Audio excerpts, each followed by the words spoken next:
Hey Joey, this is Hal Jacobs, PGA professional at Worcester Country Club, just reviewing our two golf lessons really that we had the other day. Here's your golf swing. Let me just show you your golf swing. Really, really good golf. And now here's your golf swing from the other view.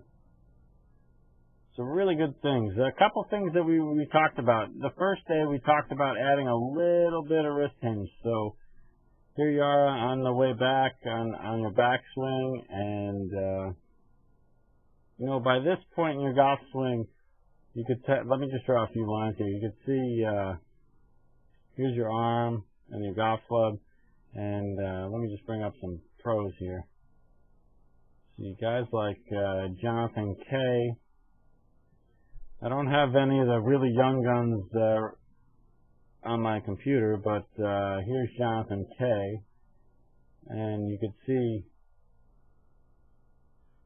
how much wrist hinge he has. So, the first day we talked a little bit of wrist hinge on your backswing.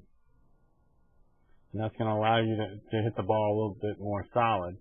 And then the second day, we were hitting a little more drivers. And here's your driver swing. And again, really, really good golf swing. But what we worked on the second day is your hips just being a little slower, because I think you're a little bit too fast and the club face gets open coming into impact. So we talked about, you see how you're up on your toe already.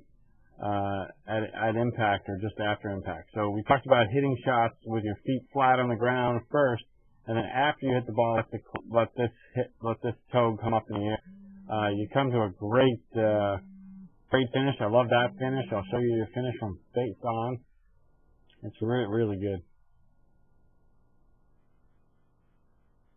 You remember just one other thing, we talked about ball position. At times you got your ball just a little bit too far forward. But here you go on your backswing.